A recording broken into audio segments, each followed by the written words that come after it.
Hey, good evening, everybody. Thank y'all for tuning in to the weekend wrap up of the Juice Box Heroes podcast. I'm one of your hosts, PK, and we got Dubon Fan Club President Chris Moreno here. Sweet B Bones Bryles is at home sick, so hope he feels better.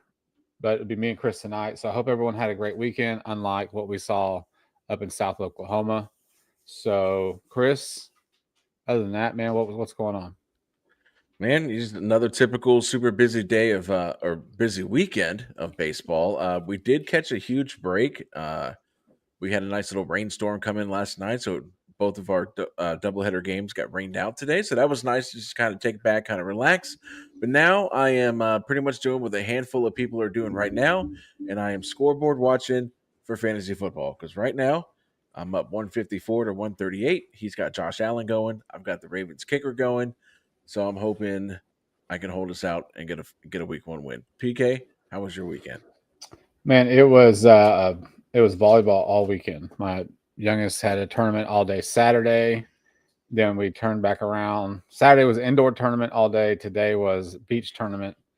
So yeah, it was volleyball all weekend. So Oh, that's I how it want went. to apologize. I was on my way to come bring you breakfast up at the Sportsplex, but then I just continued living my life. Then yeah, So you forgot that you didn't care, so you turned around. I left the house. I was like, I forgot breakfast. Well, let me go home, and then I just got busy the rest of the day. So Yeah, no, look, makes sense. It's an honest mistake. I the, appreciate the thought was the there though. truthfulness. Yeah, no. You know, While you were eating the breakfast taco, you were thinking about the fact that I was outside starving this morning. yeah. It's Well, fun. I mean, it happens. Yeah, yeah. I'm gonna tell you what else happens. The Astros losing series. That's what happens. Yeah. No, I mean, like, it, I mean, I'm at the point now. I'm gonna have a bit. I'm gonna go into this episode not so losing my mind like I did last episode. I Oh, kind that's no of fun. yeah, I know, but like even the wife was like, she's like, I can't I can't chop up these shorts because all it is you swearing acting like a lunatic. It's So I'm gonna fair. try to I'm gonna try to rein it Well, in a little bit, but why does she make shorts of the other two guys on the episode? yeah, I don't know. I don't know. I asked her. I don't know. That's a good question. You know what? I'm gonna bring it up. But you know what? Hey, I will give her a shout out because she does do all the shorts, so we don't have to. So that's That's a one fact. less thing out of the 800 things that we have to do to do these shows twice a week. But going back to the Astros, man. I mean, it is it's a Dr. Jekyll, Mrs. Hyde kind of thing. Uh, where it's like the offense was hammered poo poo on Friday. I made a post out 2 for 14. This is why the team didn't win. It wasn't because of the fact that LMJ gave up runs. I mean, you had 3 full innings where you started with the runner in scoring position, and you couldn't do anything about it. And then we had this massive explosion last night Yeah. where they hit 8 for 19 with runners in scoring position. But again, it was just like in the back of my mind, in my heart of hearts, I wanted to think they were about to turn it around. But reality kicked in, and I'm like, you know what? They're probably used up all their offense in a game that it was over at 6-0, Mm-hmm. and they went out today, laid an egg. Offense went back to being complete ass. Another 1 for 6 with runners in scoring position. So in the 2 losses, they compiled a 3 for 20 with runners in scoring position. And I mean, Fromber, I'm not even upset that he got the L. Good. I'm glad he got the L today. So um, yeah, man. I mean, it's just it's at the point where I don't even think it's like becoming comical, but it's at the point where I'm fighting the urge to where I hope they just don't make the playoffs. And that's not because I don't want to see them succeed, and it's not because like like I like doing this negative, everything sucks, type of podcast. But it's at the point where I feel like if they don't make the playoffs, that could be what institutes change, the changes that need to be that need to take place. And I'm tired of people saying that you're a bandwagon fan if you want the hitting coach to be replaced. I mean, you look at what's happened all this season, all last season, the playoffs of last season, and this team offensively is just shell of what it used to be back in 2022, right? And we can compare the lineups compared to 2022 and now, but you've got everybody back now. Jake Myers just came back. He played. Was it Friday? Was it Saturday night? He came back. Made another Saturday, change. yeah, because he got an That's right, RBI yeah. late. So you have everybody that's back in the lineup. Offensively, everybody is healthy, and you're still having these issues. I mean, there's no excuse. There's no, well, half of our lineups hurt. There's no more excuses to fall back on offensively. So it's frustrating. It's frustrating to see, and it's just like, again, I mean, I don't like being that guy. But again, I am almost at the point where I just hope they don't make the playoffs, because I think Espada needs to go, and I think you need a new hitting regime, and your medical staff needs a complete overhaul as well. That's kind of where I'm at. I would love to see them make the playoffs so I could stress out and watch them go 2 for 96 with runners in scoring position and get swept out of the first round. But I mean, like, that's not going to facilitate change, because I feel like if they make the playoffs, then they always have we made the playoffs this year. Look at all the injuries we had. We made the playoffs. And I feel like that's just pouring glitter on a pig as far as the offensive issues that you have. And I'll let you take from here. I don't want to take all of the soapbox. No, you pretty much have planted your flag on the soapbox. There's like no room. There's no room. Oh, well. That's okay, though. That's good. It's good.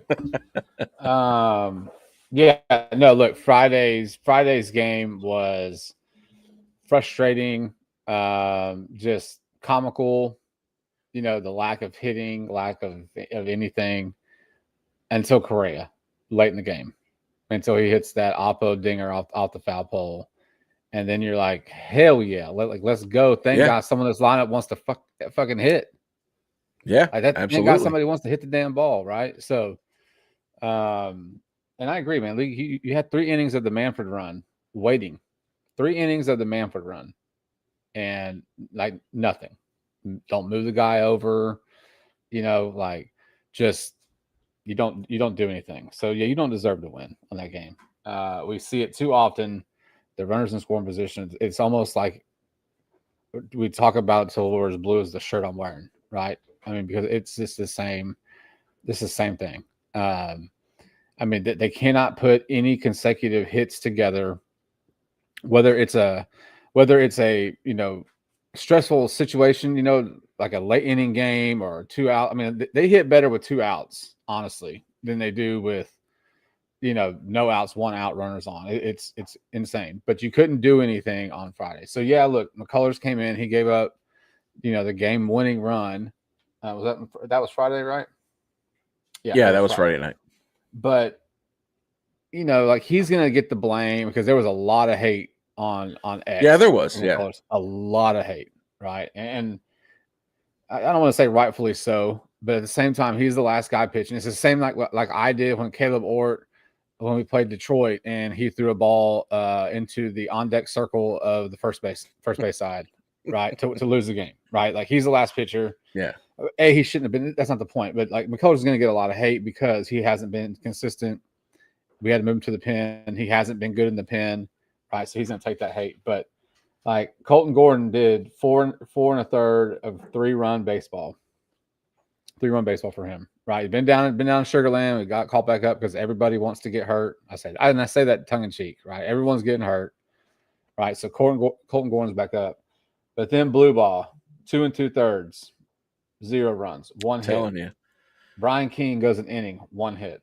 Brian Abreu, 1 inning, 1 hit. Kimbrell, 2/3 of an inning, 1 walk. Okert, 1 1/3, no hits, no walks either. So blue ball, we can get the blue ball in a minute, right? But your bullpen is what, kept you in that game on Friday night, while your offense just decided to pee down their leg against the Texas Rangers team. Against a Texas Rangers team that doesn't have Seager, doesn't have Simeon, doesn't have Adolis, doesn't have Evaldi. I mean, I know Evaldi's a pitcher, but the point I'm getting at is the Rangers are trotting out a team that you should be manhandling when you play them. Like, just look at the paper. Look at the paper. And then when you get done looking at the paper, look at the people on the field. Like you should be dominating the Texas Rangers, and you can't. You can't do it, right? Like we can go back to the Colorado series. You should have swept them out of your building, but you had to squeak out a series win against the Rockies, right? So, like, you have a talented team that plays down to the competition most of the time, and they squeak some shit wins out. But Friday is all offense. Friday was all the offense. Your bullpen and Colton Gordon and Blue Ball and all those guys, they held the game. They held the game for you. And I think Friday, you even had luck on your side Friday. And here's what I'm gonna tell you: you had luck on Friday, because I don't remember what inning it was. It was an extra inning game. It was one of the extra innings. And I don't know who the batter was for Texas, but he bunted, and had the ball stayed fair, it was ball game. But he had so much backspin because he jabbed at the bunt that when he hit it down the first base line, it hit, it checked, and it rolled foul. Had it not checked and rolled foul, ball game, there was no play. It was a perfect bunt in that case. So you had luck in that sense, and you still managed to lose. And so it was yeah, I don't know. I try to laugh about it now because it's really kind of comical. I know you're saying this, you're kind of beyond comical. It's just what I come to expect. It was like me watching the Texans today, where you sit there and you're like, this team is so much better than this bullshit I'm watching. And that's what it was. That's what it is. I mean, Altuve hitting in the 3-hole, like it just, Father Time doesn't lose, man. Father Time's undefeated. And he's just having really bad plate appearances, hacking. We know this is what Altuve does because we've seen him in, that 10-year run of, swinging at first pitches and, like ambushing the pitcher, right? We've seen that. It's not happening right now. And then when he's not swinging at first pitch, it's still swinging at bullshit. So I don't know what to do with Altuve. Like, I'm not saying take him out of the lineup. I'm not saying that he sucks. I'm just saying, like, there has to be better plate discipline from him and everybody. I mean, Jordan goes up there, comes off of a 3-month injury and is raking. Correa, since he's come over from Minnesota, has been raking. Like, those two guys cannot carry the team. Can't do it. Like, they can't do it. And so it's getting tough. It's getting tough. But we still hold a 2.5 game lead. That's the main thing. Among all the bullshit and among all the frustration with the offense, you still have a 2.5 game lead in this division. So that was Friday. Like, the big matchup for this weekend was Saturday, right? Wouldn't you agree? DeGrom, Hunter Brown. Yeah, I would. And just to kind of put a bow on Friday's game, I agree 100%. The loss is not on Lance McCullers Jr. I understand right now he's everybody's, ragdoll to beat up on. I mean, but your offense had plenty of opportunities to win that game. So don't get me wrong. Lance McCullers at times does not do himself any himself any good. But Friday's game was not on Lance McCullers. It was on that horrendous offense. And kind of talking about Altuve, I mean, that guy has to feel like he's got the weight of the world on his shoulders. I mean, because he's going out there, and I think he's hacking because he knows that he's got to try to hit the ball out of the park, or nothing's going to happen behind him. And again, if I'm a pitcher and I know Altuve's hacking, I'm throwing him a fastball up in the zone and just letting him pop out to the infield. I mean, I'm not giving him anything in the zone to swing at. So, but yeah, so let's go ahead and put a almost bow. Anything in, almost anything up. Yeah, just really. Yeah, and just make sure it's up. Make sure it's up and out of the strike zone, because we've seen him turn on those high fastballs, high sliders. Just make sure it's high. It has to be almost precise. It has to be high enough to where it is a ball, to where he can't catch it. But you throw it a high pitch, it's over. He's swinging. Yeah, absolutely. So that's just what it comes to. Quick synopsis: AJ Blue Ball, again, fantastic work. I think he has solidified himself as your 1 to 3 inning guy out of the bullpen. And again, it wasn't on LMJ for Friday, and we'll get into Saturday. It's like the bats woke up. Bats finally woke up. Now, granted, they did what they normally do. They just waited out DeGrom. And DeGrom. Yeah. Yeah. yeah, it's insane because like I heard them talk about some stat where they have lost 10 starts, 10 of Jacob DeGrom starts. And I remember because this game was on Fox. So I Yeah. remember Smoltzy was talking about how it doesn't do DeGrom any favors. He's only going out there and only giving him 5 innings. And again, with their bullpen being the way it is, when you're only giving them 5 innings, that's a little over, what is that, 55% that he's pitching. And Mm-hmm. then you're hoping that your bullpen could hold it after that. Yeah, I mean, like you said, I mean, this offense on paper, I mean, everybody's back. Everybody's back in the lineup that was hurt offensively. So on paper, we should see more of the Saturday game. Maybe not 11-0, but I think you should Right. be scoring anywhere from consistently 5 to 8 runs a game with this offense. Like I said, they waited out. They waited out DeGrom, and then they just took the bullpen to the woodshed. I mean, they beat up that bullpen. And like a part of me was like, "Hey, let's save some of these runs for tomorrow. Let's not go too crazy." Well, they went too crazy. I mean, but it was a breath of fresh air to see that offense just completely annihilate that pitching. So and it's like, oh, they do know Christian Walker. He does know how to hit with runners in score position. That's awesome. Yeah. I forgot. I thought he totally forgot how to do that. Um, but yeah, I mean, so like at the end of the day, Saturday went really well. So I'll let you take it from here as I'm trying not to peek too much at my fantasy score. So go ahead.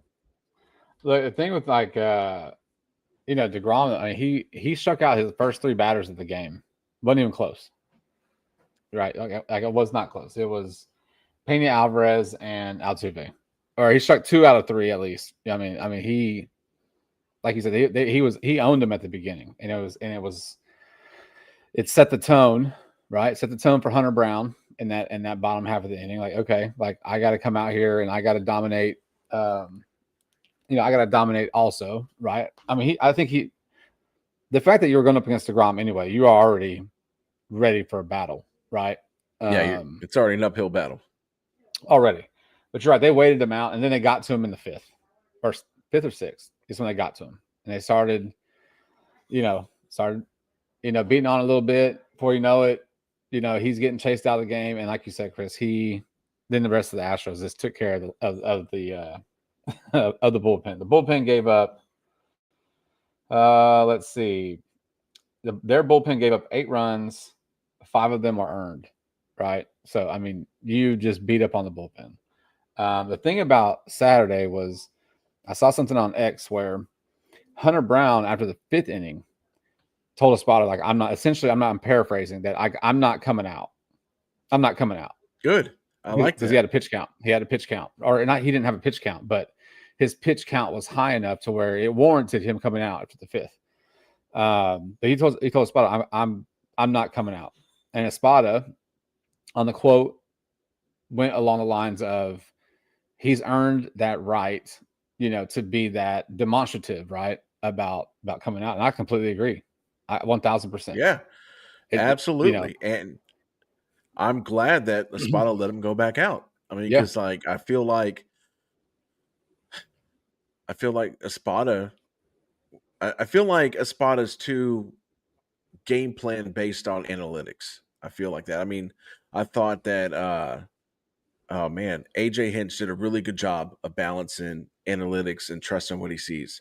And we've seen, I mean, if there was ever a guy that was probably mastered the art of balancing analytics and what they saw and what they see, is Dusty Baker. And I feel like if Spada to grow and get better as a manager, he's got to be able to take the package of analytics that he has, put it on hold if he's seeing Hunter Brown dealing, or Fromber dealing, or insert Javier or whoever, and I just feel like sometimes, like what we complained about Jesus Sanchez, the analytics say, oh, he doesn't hit lefties. Well, the guy's 12 of 16 in his last 18 at bats.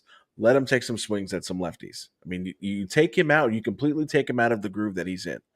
And it's great to see Jordan, because as much as Jordan's sat, he's still hammering the ball.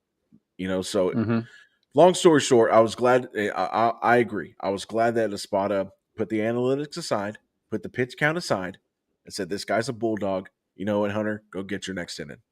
Go get their ass. And he did. And look, and he got in a Yeah. little jam in the sixth, right? But he got out of it. His final line was 6 innings, 4 hits, no earned, 3 walks, 8 Ks. Did he get the win? I wasn't sure. He did. He got the win. De Good. Los Santos got Good. the hold. Dude, that guy's been money since we've got him. Money. Dude, he is Dana Brown. Like, you got to tip your cap to Dana Brown on that one. I mean, because look, real quick. Yeah. I'm sorry. I don't mean to cut you off, but that's one thing I'm sick and tired of hearing. I get all the Espada hate. I do. Totally. I don't understand all the hate that Dana Brown gets. I don't. You know, like it's like every time we lose a series, it's Dana Brown needs to get fired. I'm like, Dana Brown has gone out there. He's been pretty aggressive since he's taken over. Right? I mean, granted, we won't get too much into the Kikuchi deal. You know, that's a sore wound for some people. But he went out there. He got you a third baseman in Correa. He got you an outfielder, a left-handed outfielder who's been raking since he got here. I mean, what else more do you want him to do? He doesn't play the game. He doesn't manage the game. His job is to go out there and put players, or acquire players, scout players, all that stuff, or put people into places to do that. So if the Astros go 1 for 107 with runners in scoring position over 6 games, that's not on Dana Brown. That's on your manager and your hitting coaches. That's what that's on. I'm sorry. I'll let you have it again. No. And then you also got to think, when he got here, he had 2 terrible contracts on his books that he still has in Montero and Abreu. Right? So even with the shit contracts that those are, I forget, was it 60 million total between the two, or 40 million? Something. It doesn't. The point of it is, it was a lot. It's close to that, contracts, right? But he had those 2 shit contracts on the books when he got here, and he's still been able to make moves. Go back to the Correa thing. You got him for 3 years for 76, I think. Yeah. And you gave up some dude that was a 26-year-old guy in AA. Cooks. I'll take it. He's cooking. Yeah. Right? I'll take it. You know, I mean, so yeah, I agree, dude. Like, Dana Brown does his homework to put the pieces in place, and it's up to Spada and his staff to put these guys in the positions to be successful. The Jesus Sanchez thing, he's never going to hit a left-handed pitcher if he doesn't get it to face left-handed pitchers. I agree. So you want to be a complete player?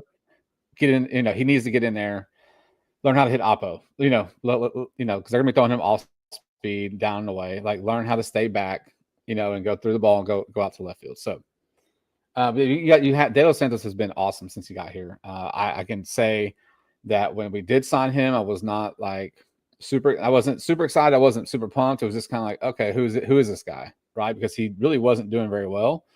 I've told Chris this before. They typically don't let guys go that are good, right? So, but he has been fantastic. I mean, he has been dirty since he got here. So I'm here for that. And then Van Way pitched and Murray pitched. Each pitched an inning. So you're at that point now where you're calling. You're back to calling these guys back up because you have injuries. We talked about it on Thursday. With Eric Getty's gone for the season. Caleb Ort's hurt. Right. I mean, you're taxing your bullpen, which is why it's so important that these starters go 5 or 6 innings at least, because we are just running through pitchers. Craig Kimbrell, for that point, I mean, he pitched on Friday, went 1 inning, excuse me, 2/3 of an inning, 1 walk and a K. We're moving on to Sunday now. He pitched again today, 1 inning, 1 walk. Like, he's been pretty damn good. I don't think he's given up a run since we've signed him. I'd have to look it up, but I know he's been pretty damn good. So I know nobody has cursed him yet, so he hasn't had a terrible outing yet. That is a fact. So let's get into Sunday today. Our favorite left-handed pitcher was on the hill today, Mr. Framber Valdez. He went 7, 5 hits, 4 earned. I'm sorry. Yes, 7 hits, 7 innings, 5 hits, 4 runs, 3 earned, 1 walk, 5 Ks, and a home run that I can only imagine was late in the game to Hamburger. That's what I'm guessing. And I know that he was down. Yeah, we were down 2-0 because our favorite defensive catcher of the millennium, Diaz, was able to make 2 errors in one play. I believe it was 2 errors on one play. And Diaz, poor Diaz. I mean, maybe it's Is it just though? me. He's got to be one of the worst defensive catchers in the league. Like Technically, absolutely I terrible. think Langoliers. Langoliers. I think Yeah. technically Langoliers is worse. Well, my thing with Diaz is that we were talking before we went live here, and I brought up the stats. His throwing runners out is at 16%, which Mhm. is almost 8% lower than what it was last year.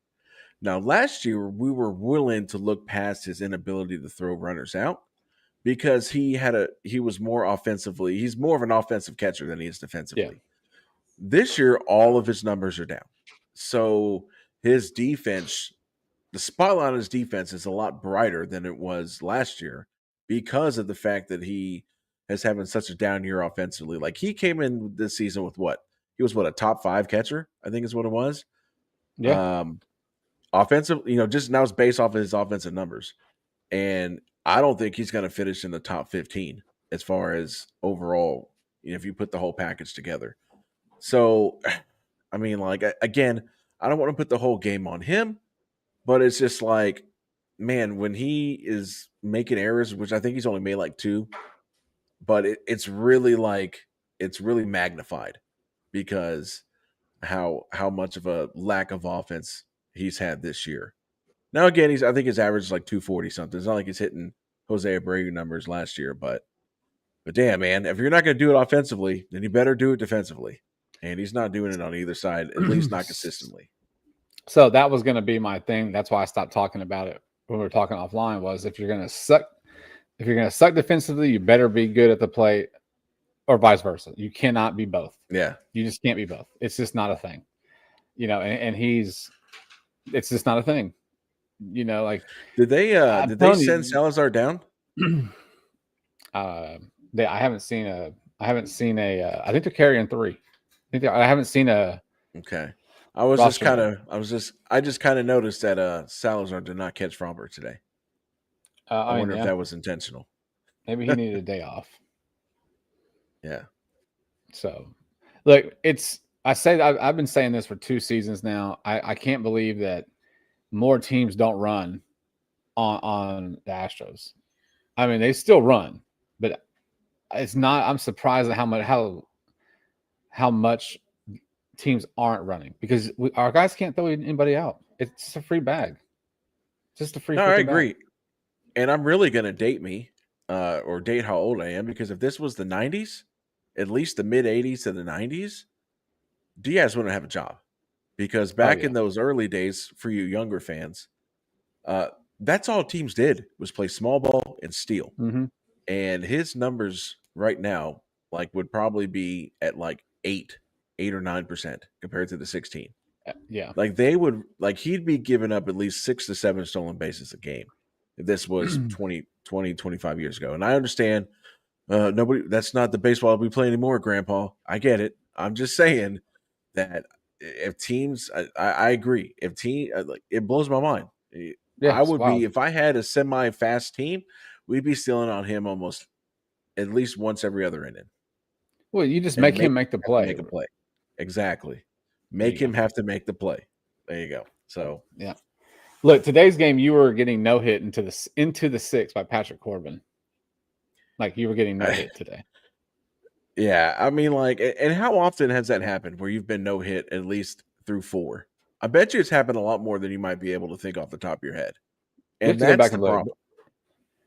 But I know Yeah, and that's earlier in the season, I would hang my hat on the first, and I think I even said it one episode. Like if you want to watch the game, if you want to watch the Astros, you show up around the 4th, 5th, or 6th inning when the starting after pitcher the is starter's not in the out. game, Yeah, yeah, and then you start watching the game because you're getting 1 hit, no hit, perfect game, whatever. Like it's just, and it's by bums. yeah, That's what's yeah. wild, I mean, man. It's wild. it's insane because you look at last night too. You had the Dodgers pitcher carry a no hitter into the 9th. They were up 3-0, and Yeah. Baltimore not only did they break up the no hitter, they came back and walked them off. Oh, dude, Now, that's complete insane. meltdown. If that was against the Astros, they would have been celebrating a no-hitter.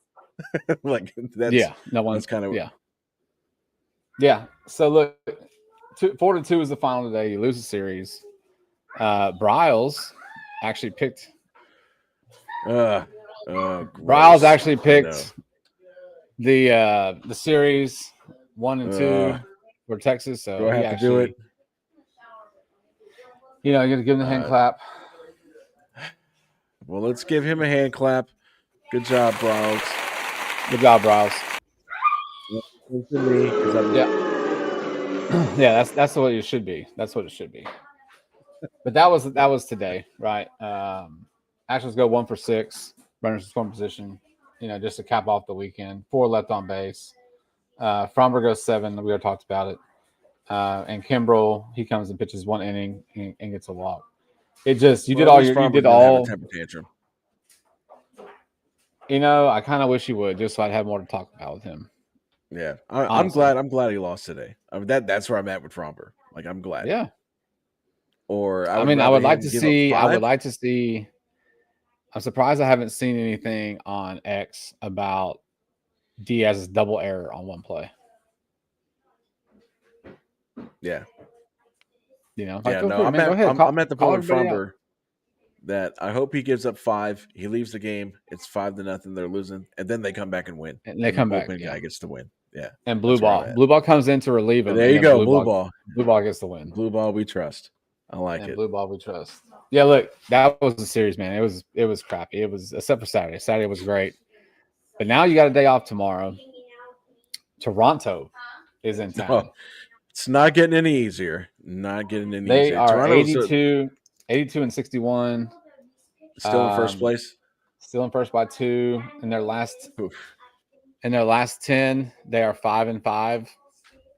Okay. They're on a 2-game losing streak. Yep. So we're sitting at I don't have a graphic for this because last time I looked it up, both teams were TBD for all 3 games, with the exception of what's his name? God, Louis Garcia. Garcia is going to get the ball on Tuesday. So, but everybody else is TBD. Okay, so everybody's TBD right now. Yeah, with the exception of Garcia going Tuesday. Okay. Well, I'm looking forward to seeing. It's going to be tough to predict. It is. Yeah, I mean, look, they're away. They're 37 and 30. This is off the Astros website. 37 and 37. Their away record. And we're 42 and 32 at home.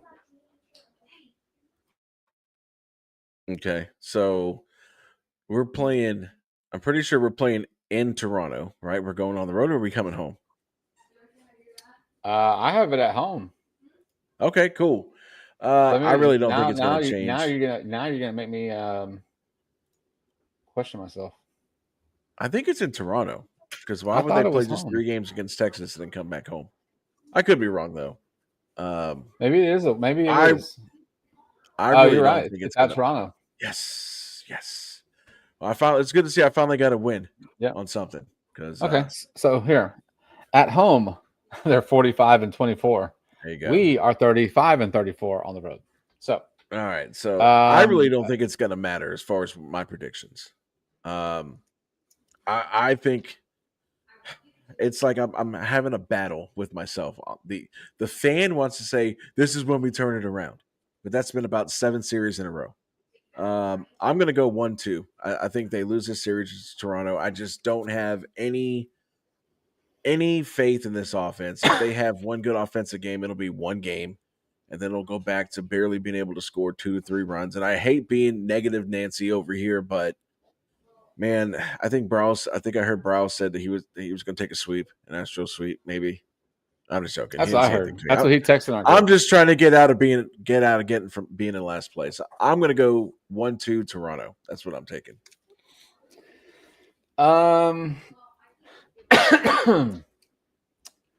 Man, It's Toronto. It's a big series. I think they step up like they do. Yeah, I'm going to go Springer's been killing it, man. Springer's been killing it this been year. having probably a career year or close to a career year. Definitely a resurgence year. It's the closest to a career he's had with the Astros since he left the Astros. Yeah. I'm going to go 2-1.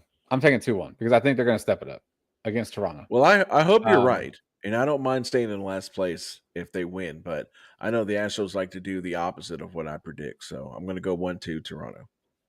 Because the other thing, too, is I was thinking about this after I made my prediction on Thursday, that I went back and kind of just tried to, not really went back, but went to try to remember like series predictions. I don't know how often, if ever, if ever I chose like Astros are going to lose the series 1-2, they're going to get swept. You know, it's almost like I'm picking 2-1 every series. Because I don't think, they're not, I don't think I really don't think they should be losing all these series. That's what I'm getting at. Well, they shouldn't be, but they are. They shouldn't. I mean, obviously, we're watching them do it, man, but like they have the talent, offensively to get it done. They're just not getting it done, man. And so, like, but I'm going to keep throwing it out there, and when it's going to stick. So it's going to stick in this series 2-1. You go to Toronto. I hope so. A playoff caliber team, right? Leading the East. We know how crazy and how, like that's a real division, right? I mean, you got to play in that division. And so go to Toronto for 3. Seattle has St. Louis for 3 at home starting tomorrow. And then they have the Angels for 4 over the weekend. So you got to pick up some wins here. Seattle appears to be watching our scoreboard, and then they just kind of, do the same thing we do. Except they did go. They won 2 out of 3 against the Braves this weekend, so that's why the lead's down to 2.5. But yeah, so Seattle's got St. Louis for 3. We're going to Toronto for 3. Look, man. Your second week of September. You got less than a month. We talked about it before. Like these last 2.5, 3 weeks are going to be wild, right? I think it's going to come down to that last series. It's going to come down to the last series against Seattle. I think that's. I don't think the division will be wrapped up before that series. Yeah, no, I don't think so either. But that's it, man. Let's go and let's get in the series. Get into Toronto on Tuesday. Let's get this. Let's see what pitchers we got lined up. We'll get a update on the pitching rotations from as the Astros release it. We'll be posting it on X. Please make sure you like and subscribe to our YouTube channel. I hope you guys have a great rest of your Sunday evening. Have a great start to your week. This is the Juice Box Heroes podcast. I'm PK, and that's Chris. We'll be back on Thursday. Let's go. It's been a tough weekend for all Houston fans. It's been tough. Today was terrible in LA. It's horrible.